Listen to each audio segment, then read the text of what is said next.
Présentation de L'Église et les questions du temps présent. Ouvrage de 1932.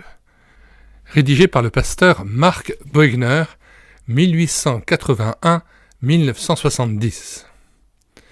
Il s'agit en fait de 6 conférences données à l'Église réformée de Passy, retranscrites en ouvrage, dont les 6 chapitres se déclinent comme suit.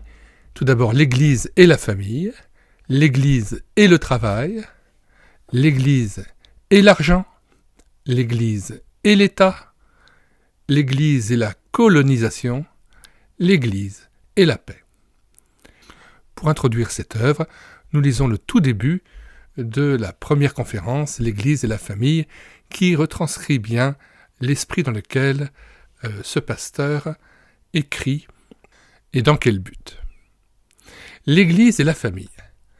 Lorsque nous avons entrepris, il y a 4 ans, d'étudier les divers aspects du conflit qui met aux prises le christianisme et le monde moderne, nous avons recueilli l'écho d'une détresse des âmes qui nous a contraints d'envisager sans délai le problème que l'homme est à lui-même.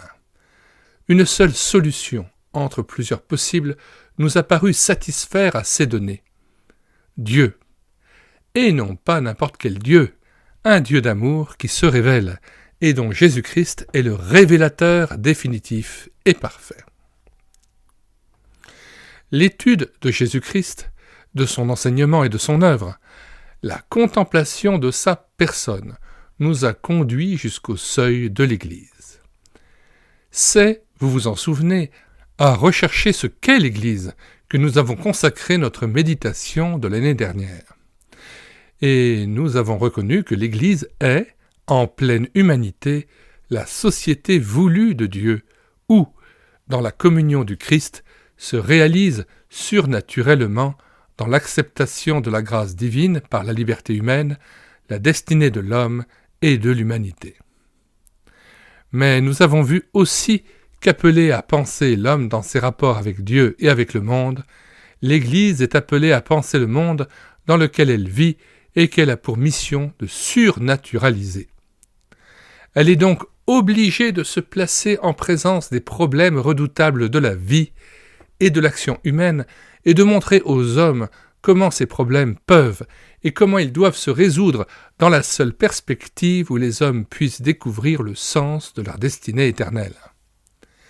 De là l'étude que nous abordons aujourd'hui en homme du XXe siècle et en chrétien.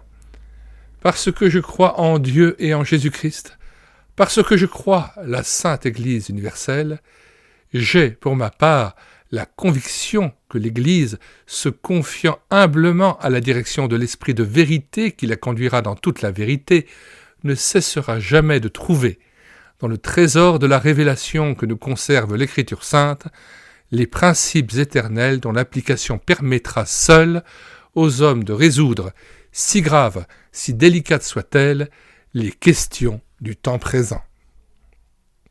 Nous mettons dans les commentaires de cette vidéo le lien de téléchargement gratuit de cet ouvrage.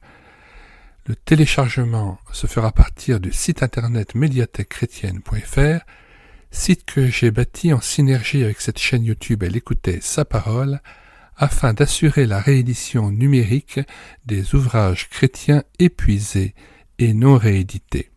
Comme l'était cet ouvrage, nous vous invitons donc à vous rendre sur le site internet médiathèquechrétienne.fr afin de pouvoir profiter et de pouvoir télécharger gratuitement les 1000 ouvrages que nous avons déjà numérisés et mis à votre disposition.